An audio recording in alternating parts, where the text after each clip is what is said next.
नमस्कार, मी लाघवी ओम Sawant social star मध्ये तुमचं मनापासून स्वागत करते। सोशल स्टार मध्ये आज सहभागी झालेली व्यक्ती खरं तर विरार का बंदा आपण म्हणू शकतो। ज्या विरारच्या बंद्याची खरं तर गल्लीपासून दिल्लीपर्यंत चर्चा आहे। म्हणजे बॉलिवूडमध्ये सुद्धा विरार का छोरा म्हटल्यावर सगळ्यांच्याच भुवया उंचावतात। तसंच सोशल मीडिया सुद्धा अपवाद नाहीये। सोशल मीडियावर सुद्धा विरार का छोरा म्हटल्यावर सगळ्यांच्याच भुवया उंचावतात आणि आपसुकच प्रत्येकाच्या ओठी नाव येतं जयदीप काजारेचं। अर्थात जयदीप काजारे आज आपल्याला सोशल स्टार मध्ये सहभागी झालाय। जयदीप, तुझं मनापासून स्वागत। थँक्यू सो मच, मला इथे बोलवलं तुम्ही। कशात तुम्ही? बाकी मी छान, तू कसा आहेस? मी मस्त, फर्स्ट क्लास। तुझं असं इन्स्टा प्रोफाईल आणि तुझं युजर नावच बघितल्यावर, युजर आयडीज बघितल्यावर असं काहीतरी जयदीप कूल असल्याचं वाटतं, पण प्रत्यक्ष खूप डिसेंट संयत म्हणजे असाच आहे का जयदीप? जयदीप शांत आहे, मस्तीखोर आहे। म्हणजे वेळेनुसार तुम्हाला कळेल। जसं मी आता पहिला स्टार्टिंगला तुम्हाला भेटलो तर शांत दिसीन, हळूहळू कळेल की मी कसा आहे ते। हळूहळू तुझे असे रंग बदलतील म्हणजे येस। मग नाव कसं काय सुचलं? म्हणजे बोर्डवाला बंदा काय? बेसिकली लॉकडाऊन मध्ये जेव्हा मी चालू केलं तेव्हा मला असं होतं की अकाउंटचं नाव असं ठेवायचं काहीतरी जे सगळ्यांच्या तोंडात राहील। बेसिकली म्हणजे लगेच लक्षात आलं पाहिजे त्यांना की हे काहीतरी वेगळं नाव आहे। सो आणि त्यावेळेस मी बोर्ड पकडून उभा राहायचो। तर मी बोललो बोर्डवाला बंदा, तो बंदा जो बोर्ड पकडून उभा राहतो, म्हणून मी ते युजर नेम ठेवलं की बोर्डवाला बंदा। 2020 हे वर्ष प्रत्येकासाठीच, कोणासाठी क्रुशल होतं, कोणासाठी कोणी जॉब त्या काळात गमावलेला होता, कोणी आपली माणसं गमावलेली होती। 2020 हे वर्ष बरंच काही देऊन गेलं, शिकून गेलं। 2020 न तुलाही काही दिलं? 2020 मध्ये असं नेमकं काय घडलं? 2020 ला सगळ्यांचे जॉब गेलेले, सगळे घरी होते। सो माझं असं, मी थिएटर करायचो आधी 2016 पासून, कॉलेज पासून मी थिएटर करायचो। सो मला ह्याची आवड आधीपासून होती, व्हिडिओज बनवणं, युट्यूब मध्ये। कॉलेज कुठलं? विवा कॉलेज। अच्छा, येस। सो मला ह्याची आवड आधीपासून होती। सो मी दुसऱ्यांच्या युट्यूब चॅनलमध्ये काम करायचो, तिथे माईक पकडायचो, ऍक्टिंग करायचो, कॅमेरा हँडल करायचो। सो हे सगळं मला ऑलरेडी येत होतं, पण मी कधी स्वतःसाठी काही करावं असं कधी वाटलं नव्हतं मला तेव्हा। बट जेव्हा लॉकडाऊन लागला तेव्हा कोणाशीच भेटणं नाही, काय नाही, तर माझ्या डोक्यात असाच एक विचार आला की आपण एक व्हिडिओ बनवून टाकूया का। सो मी पहिला व्हिडिओ पोस्ट केला आणि लकीली त्या व्हिडिओला 45 शेअर झाले। कोणता होता तो पहिला व्हिडिओ? मला ऍक्च्युली आठवत नाही आता पहिला व्हिडिओ कोणता होता। हे तर तू लक्षात ठेवलं पाहिजे, त्याच्यामुळे खरं तर तुला ब्रेक मिळाला आपण म्हणू शकतो। सो पहिली पोस्ट होती ऍक्च्युली, पहिली पोस्ट होती माझी, ज्याच्यावरती मी बोर्ड पकडून उभा होतो। सो मी बोललो की एवढा शेअर होईल नाही होणार फोटो, तर मी एक व्हिडिओ टाकून बोर्डवर काय लिहिलेलं? जरासा अश्लील होता, सो आपण इकडे नको बोलूया ते। सो एक व्हिडिओ टाकला आणि त्या व्हिडिओला लकीली 45 शेअर झाले। अच्छा, 45 तुमच्यासाठी म्हणजे बेसिकली खूप जणांसाठी असं 45 चालेल ना, पण माझ्यासाठी 45 खूप मोठा आकडा होता, कारण का 45 जणांनी शेअर केलं म्हणजे त्या लोकांनी काहीतरी माझ्यामध्ये बघितलंय। सो मी विचार केला अजून एकदा दुसरा व्हिडिओ टाकून बघूया। सो त्या व्हिडिओला 13 फक्त शेअर आले, तर मी बोललो ठीक आहे टाकून बघूया। मग टाकत गेलो, व्हिडिओ पोस्ट करत गेलो, आणि पोस्ट करता करता मला कधी कळलं नाही की मी इतका पुढे येऊन गेलोय की लोक ओळखायला लागली, माझ्यासोबत फोटो काढायला लागली। सो तिथून जी बोर्डवाला बंदाची जर्नी चालू झाली ती अजूनपर्यंत चालूच आहे। 2020 ला पहिल्यांदा बोर्डवाला बंदाने बोर्ड हातात घेतला आणि या सगळ्या जर्नीला सुरुवात झाली। पण तुझं प्रोफाईल जेव्हा मी बघते तेव्हा त्या प्रोफाईल मध्ये व्हरायटी बघायला मिळते। काही जण असतात की त्याच जॉनरचे व्हिडिओ टाकतात, त्याच जॉनर मध्ये कंटेंट असतो, पण तुझे मात्र जॉनर बदलत गेले। म्हणजे हे ठरवून किती आपसूक झालं? बेसिकली मला रायटिंग आवडते, म्हणजे मला नवीन नवीन स्क्रिप्ट लिहायला आवडतात। सो माझी एक स्क्रिप्ट होती जसं की रॅप बॅटल, एक तुम्ही पाहिलं असेल। सो रॅप बॅटल माझा विचार केला की कोणी अजूनपर्यंत असं काही ट्राय नाही केलंय, आपण एकदा ट्राय करून बघूया। सो मी रॅप बॅटल लिहिली आणि इतकी प्रचंड प्रमाणात ती व्हायरल झाली, मला स्वतःला आयडिया नव्हती की ती इतकी प्रचंड प्रमाणात व्हायरल होईल। सो ती एक झाल्यानंतर मी माझं एक शायर करून एक फेमस कॅरेक्टर आहे, ते पण मला वाटलं होतं की एवढं व्हायरल होईल। सो ते खूप जण मला शायर करूनच ओळखतात, मला माहित नव्हतं की कॅरेक्टर एवढं व्हायरल होईल ते।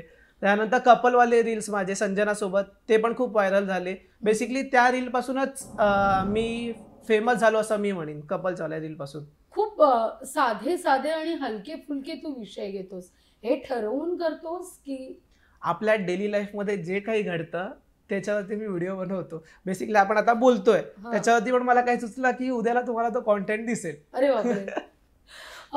सो जेव्हा लोकल म्हणजे काय म्हणतात, त्या लोकलमध्ये काय होत नाही, त्या लोकलमध्ये मारामारी होते, त्या लोकलमध्ये बर्थडे सेलिब्रेट होतो, एखाद्याचं डोळ्या जेवण होतं, एखाद्याला बेदम मारलं जातं, दुसऱ्याच दिवशी तीच व्यक्ती आपल्याला हात देऊन आपल्याला हात पण घेते. म्हणजे लाखो सपनो का सवेरा असं म्हटलं तर काही चुकीचं ठरणार नाही. पण ती लोकल तुला क्लिक झाली व्हिडिओसाठी.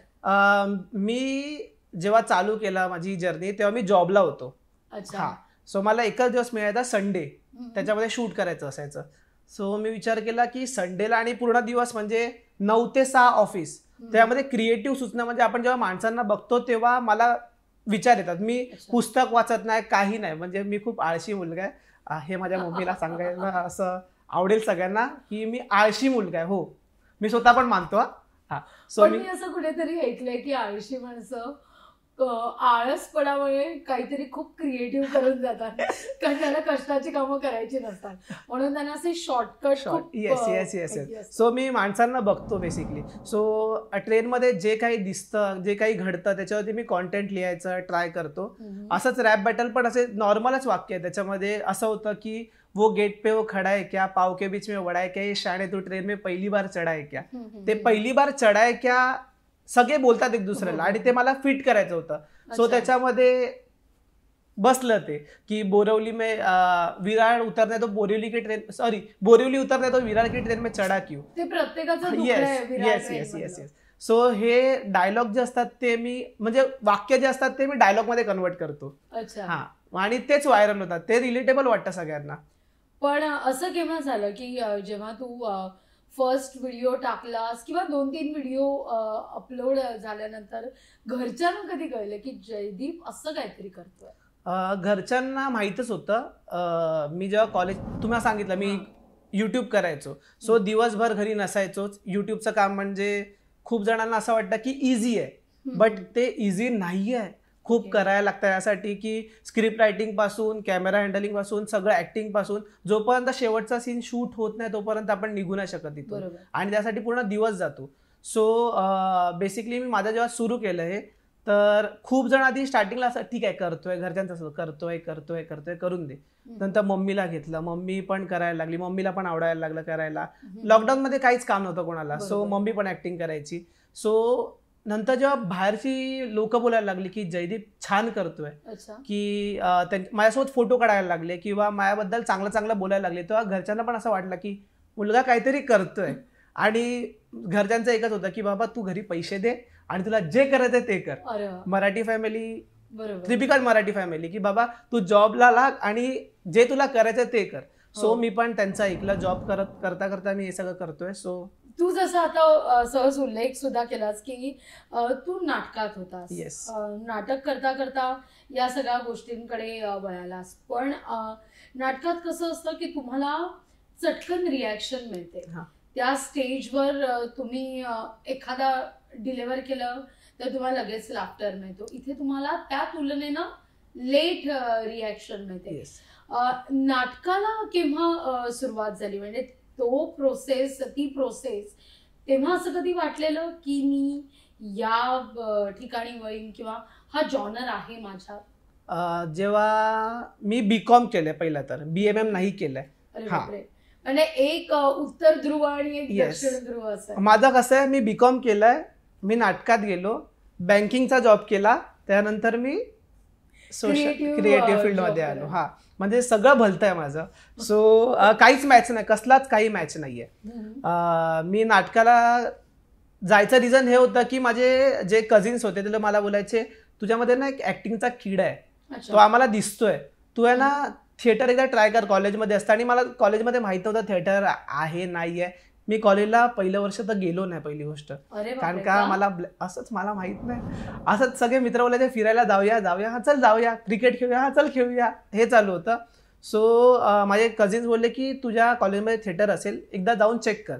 मी एकदा जाऊन चेक केलं आणि लकीली सिलेक्शन झालं माझं तिथे. मग नंतर तिथे INT, पुरुषोत्तम करंडक, युथ फेस्टिवल या सगळ्या कॉम्पिटिशन्स केल्या. माईममध्ये गोल्ड मेडलिस्ट आलो, त्यानंतर INT मध्ये टॉप 5 मध्ये आमची एकांकिका गेलेली. तर खूप काही तिथे घडलं. त्यानंतर युट्यूब चॅनल झालं आमचं. युट्यूब चॅनल नंतर मी स्वतःच चालू केलं आणि मग तेव्हाच मला वाटलं की काहीतरी करू शकतो. कारण मी दुसऱ्यांच्या युट्यूबसाठी मी लिहू शकतो, तर मी माझ्यासाठी तर करू शकतो. नाटकाची कधी संहिता वगैरे लिहून बघितली? नाही, नाटकासाठी काही नाही सध्या लिहिलंय. स्क्रिप्ट, छोट्या मोठ्या स्क्रिप्ट लिहितो मी फक्त. अच्छा, नाटकाचा आता विषय आलाय म्हणून विचारते की बऱ्याच असं होतं की एकदा का आपल्याला ती सवय लागली की जसं म्हणतात ना की नाटकातला कलाकार तुम्हाला फार कमी बिग स्क्रीनवर बघायला मिळतो, तो नाटकात रमतो किंवा मग तो सिरियल मध्ये नाही, पण तुझ्यात सतत बदल होत गेले. मुळात स्वभाव असा आहे की परिस्थिती जयदीपला शिकवत गेली? जेव्हा कॉलेज संपला त्यानंतर घरची परिस्थिती इतकी काही चांगली नव्हती. सो त्याच्यानंतर जॉब करायला लागला. सो नाटक पूर्णपणे सुटलं नाही. जॉबवरून मी 9 वाजता रिहर्सलला जायचो. मग आमच्या इथे 9 ते 10:30 11 वाजेपर्यंत रिहर्सल करायचो आणि मग नाटक पण एका साईडने चालू होतं. बट एक पॉइंट आला जेव्हा कळलं की जेव्हा सुट्टी नाही, हे करून चालणार नाही किंवा सुट्टी नाही मिळणार प्रत्येक वेळेला, तेव्हा जरा नाटकापासून लांब जायला लागला आणि मग पूर्ण जॉब सुरू झाला. मग ऍक्टिंगचा किडा कुठेतरी असतो, जिवंत ठेवला पाहिजे. सो त्यासाठी मी विचार केला की आपण हे पण करू शकतो. सो म्हणून डिजिटल प्लॅटफॉर्मवर आलो. पण तुझ्यावर विश्वास ठेवणारे बरेच होते जयदीप. फक्त तू एकटा कंटेंट नाही करत आलास, तुझ्याबरोबर तू सुरुवात केली और काफिला बढ़ते गया. अनेक साथीदार तुझ्या सोबत आले आणि तुम्ही मग लोकल असू दे किंवा वसई विरार असू दे किंवा आपण म्हणूया अवघा महाराष्ट्र गाजवताय. आपण काहीतरी खूप छान करतोय हे तर आपली माणसं कौतुक करतातच. आपले मित्रमैत्रिणी जवळचे हे सतत आपल्याला मोटिवेट करत असतात, आपल्या सोबतच असतात. पण काही टीका करणारे सुद्धा असतात. काहींना सुरुवातीला असं वाटत असतं, अरे हा काय करतोय, हा करतोय ते खरंच योग्य करतोय की नाही. तू हसतोयस, तुझ्या बाबतीत सुद्धा हे झालं? स्टार्टिंगला जेव्हा सुरू केलं तेव्हा कोणाचा सपोर्ट नव्हता. खरं सांगायला गेलो तर माझे 2-3 मित्र असतील जे मला सपोर्ट करायचे. सगळ्यांचं असं होतं की काय 1 मिनिटाचे व्हिडिओ बनवतोय. मोठे तेव्हा युट्यूब ट्रेंडिंगला होतं, म्हणजे सगळे युट्यूब करायचे आणि रील्स जेव्हा आलं तेव्हा सगळ्यांना असं वाटतं रील्स म्हणजे नाचायचं किंवा टिकटॉक तेव्हा फेमस होतं आणि रील्स यानंतर आलं. सो सगळ्यांना असं वाटायचं की युट्यूब म्हणजे नाचायचं किंवा असं काय. सो खूप जणांनी टीका सुद्धा केली की काय करतोय, काय फालतूगिरी चालली आहे तुझी. पण माझे 2-3 मित्र होते ज्यांनी मला नेहमी सपोर्ट केला. इवन मी कुठेही जायचो कॅफेमध्ये, सो ते बिल पे करायचे माझे की बाबा तू व्हिडिओ बनव. पण तेव्हा तुम्हाला सांगितलं परिस्थिती एवढी काही चांगली नव्हती. माझा एक मित्र आहे अजय नावाचा. सो प्रत्येक वेळेला आम्ही कुठेही जायचो तेव्हा तो माझा बिल पे करायचा. बोलतो तू व्हिडिओ बनव, तुला आवडतं ना, तू चालू ठेव, मी व्हिडिओ शूट करतो तुझा, एकट्याचा पाहिजे एकट्याचा कर. आमची अजून एक तिसरी मैत्रीण होती आकांक्षा करून. सो तिच्यासोबत पण मी व्हिडिओ बनवायचो तेव्हा. आणि लकीली आमचा तेव्हा पहिला व्हिडिओ व्हायरल झाला, तो शोरमावाला एक व्हिडिओ होता. त्यामध्ये मी तिला शोरमा देतो आणि जाताना मी हात धुवायला जातो आणि परत रिटर्न येतो आणि शोरमा चाटून देतो परत तिला, कारण का ती खाऊ नये म्हणून फक्त.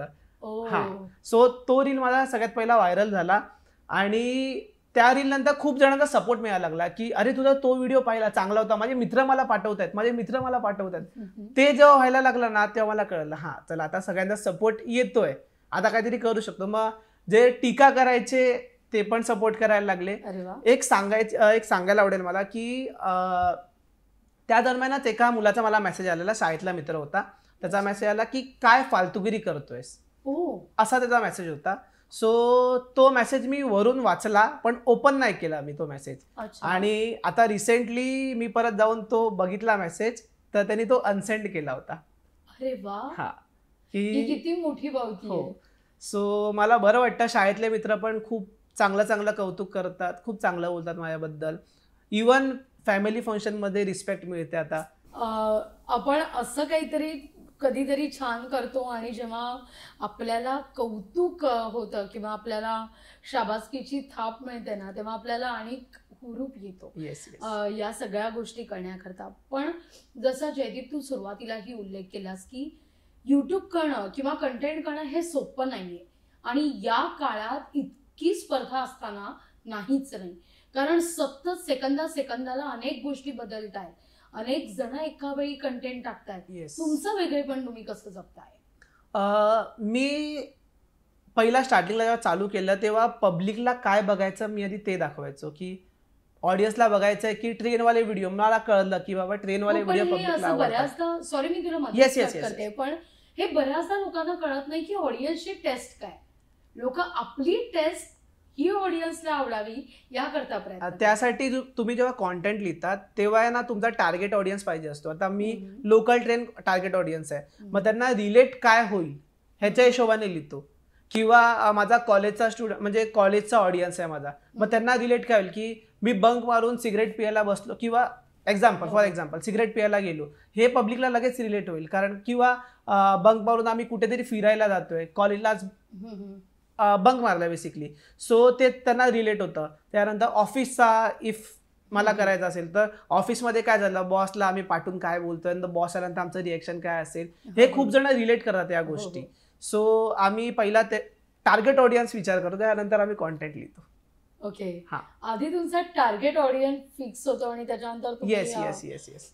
पण ही प्रोसेस कशी असते की एकदा बसला विचार केला आणि कंटेंट सुचला असं नाही होत? कधी कधी चालता बोलता तुम्हाला कंटेंट सुचतात, मग अशाला नोट डाऊन कसं केलं जातं? असं कधी झालंय की अरे इथे मला कंटेंट सुचलाय पण आता माझ्याकडे नोट करायला काहीच? माझा नोट करायला सगळ्यात मोठं हतियार आहे माझा फोन.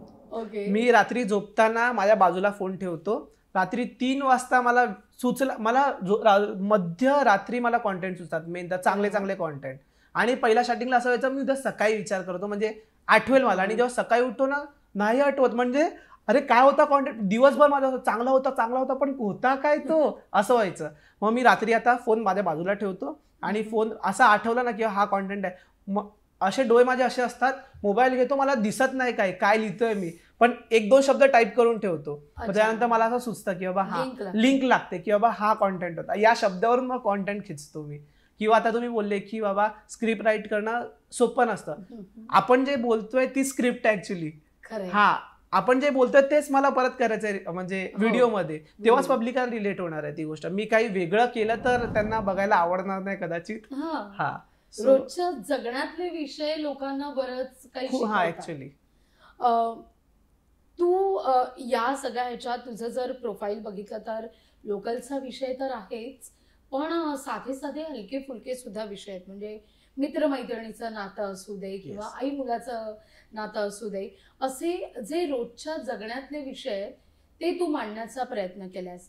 बऱ्याचदा असं होतं की आपण विचार करताना आपण एवढं बियॉन्ड द बॉक्स कसा विचार करू, आपण अवघड विचार करतो, पण हलकं फुलकं खूप कमी वेळा सुचतं, जे जयदीपच्या बाबतीत सहज घडतं. बेसिकली मैत्रीमध्ये आपण काही करतो डेली लाईफमध्ये, जे काही घडतंय आपल्यामध्ये, सो त्याच्यामध्ये मी कॉन्टेंट बघतो. आता माझा कुठच्या मैत्रिणीशी जरी भांडण झालं ना, भांडता मी तिला बोलतो, मी जयदीपचं भांडण होतं का? बिलकुल नाही, म्हणजे सहसा नाहीच होत माझं भांडणं. कोणाचं भांडण झालं तर मी खूप शांत मुलगा आणि खूप असं सगळ्यांशी जॉली वागतो, सो माझं भांडण कोणाशी नाही होत. इफ कोणाचं झालं असेल किंवा त्याच्यामध्ये असेल तर मी तो कॉन्टेंट बेसिकली उचलतो. जसे माझे बेस्ट फ्रेंडचे रील आहेत संजनासोबत, ते प्रचंड प्रमाणात व्हायरल झालेले. एक पॉईंट असा राहिला की लोक संजना आणि जयदीपला रिलेशनमध्ये असा विचार करायचे, त्यानंतर आम्ही कपलवाले चालू केले म्हणून, मग बेस्ट फ्रेंडवाले, मग असे वेगवेगळे कॉन्टेंट येत गेले आमचे. सो एक किस्सा आठवतोय मला, आम्ही दादरला होतो आणि आम्ही सिद्धिविनायकला गेलो, मी आणि संजना एका कॉन्टेंटला कॉन्टेंट शूट करायचा होता. सो आम्ही तिथून येत होतो ना, तर एक मुलगी पाठून पळत आली, थांबा. आणि मी म्हणलं हिला काय झालं अचानक, कारण का ह्याच्या पहिला माझ्याबरोबर कोणी सेल्फी काढली नव्हती, तो माझा पहिली सेल्फी होती बेसिकली. सो ती आली पळत थांबा. बोलो मी तुमच्या दोघांचे रील बघते, माझा मित्र आहे ना मला या मुलीचे म्हणजे संजनाचे रील पाठवतो, कारण का आमच्या दोघांची पण बॉन्डिंग अशीच आहे. Okay. आणि तिने सेल्फी घेतला आणि मला जेव्हा तिने सेल्फी घेतला ना माझ्या डोळ्यातून पाणी आलं. अरे वा. तेव्हा पहिला सेल्फी कधी म्हणजे सवय नाही या गोष्टीची. हो, हो. सो संजय थांब थांब थांब इथे नाही बोललं हा तिने सेल्फी घेतला. ती खूप छान बोलली आणि बरं वाटलं. तेव्हा मला कळलं की आपल्याला काय करायचं एक्झॅक्टली. जबाबदारी वाढते येस की लोक आपल्याला इतकं सिरियसली घेतायत, आपल्याला पाहतायत, आपली जबाबदारी वाढते. आणि म्हणूनच मला आपली चर्चा खरं तर आता संपत आली, वेळ संपत आलाय. पण मला एक मुद्दा विचारायचा आहे की याची जाणीव तुम्हाला असली पाहिजे. जेव्हा तुम्ही एखादा कंटेंट क्रिएट करताय किंवा एखादी पोस्ट करताय, तुमचं सांगणं हे समोरच्यासाठी खूप महत्वाचं आहे. तुमचं लिहिणं हे समोरच्या करता खूप महत्वाचं आहे. आत्तापर्यंत असं होतं की जोपर्यंत सोशल मीडियाचा काळ नव्हता तोपर्यंत बिग स्क्रीनवर दिसणारे हिरो हिरोईन्स हे प्रत्येकाकरता एक रोल मॉडेल होते. पण आता कंटेंट रायटर सुद्धा रोल मॉडेल झालेले आहेत. ऍक्च्युअली त्यामुळे आपली जबाबदारी वाढलेली आहे. याची जाणीव प्रत्येकाने ठेवायला हवी असं नाही का वाटत? पहिला जेव्हा मी लिहायचो तेव्हा काहीही लिहायचो. म्हणजे काही म्हणजे असं नाही की काही, पण मी एवढा विचार नाही करायचो लिहिताना की ठीक आहे करूया व्हिडिओ. पण एक पॉइंट आला जेव्हा मला कळलं की लहान मुलं पण आमचे व्हिडिओ बघतात. सो त्यांच्या हिशोबाने पण विचार करायला लागतो की बाबा त्यांच्यावर काय इम्पॅक्ट होईल किंवा कसं होईल. सो त्याच्या हिशोबाने आता लिहायला लागतं. म्हणजे उद्याला कोण असं नाही बोललं पाहिजे की ह्याला फॉलो नको करू, हा खूप वेगळे व्हिडिओ बनवतो. सो ते नाही झालं पाहिजे. तो त्याच्या हिशोबाने आम्ही, इव्हन मी नाही, माझा पूर्ण ग्रुप त्या हिशोबानेच आता कॉन्टेंट बनवतो, कॉन्टेंट लिहितो. आणि इफ आमचं काही चुकलं तर आम्ही एक दुसऱ्याला सपोर्ट पण करतो. आमच्या माध्यमातून तुला अनेक जण ऐकतायत जयदीप. तुला फॉलो करणारेही बरेच आहेत आणि तुझ्या सारखा काहीतरी कंटेंट करू पाहणारे पण बरेच आहेत. अशांसाठी तू काय सांगशील? इफ तुम्हाला काही आवडतं सो ते करा. कोणालाही घाबरू नका. खूप जण सपोर्ट नाही करणार स्टार्टिंग स्टेजला, पण एकदा तुम्ही फेमस व्हाल किंवा काहीतरी अचीव कराल ना तेव्हा सगळ्यांचा सपोर्ट असेल. हे लिहून देतो मी. बोर्डवाला बंदा बात करते वक्त मलाही असं जाणवलं की दिल से बहुत हार्ट आहे. त्यामुळे या सगळ्या गोष्टी इतक्या मनमुरादपणे तू करतोस आणि तुझं कामावर खूप प्रेम आहे. त्यामुळे आपसुकच काम खूप छान होत जातं. जयदीप, तुला पुढच्या वाटचाली करता खूप खूप शुभेच्छा. आणि इथे आलास आणि आमच्याशी इतक्या मनमोकळ्या गप्पा मारल्यास त्याबद्दल तुझे मनापासून आभार. धन्यवाद. सोशल स्टार मध्ये आता वेळ झाली इथंच थांबण्याची. पण अपडेट करण्याकरता पाहत रहा लोकशाही मराठी.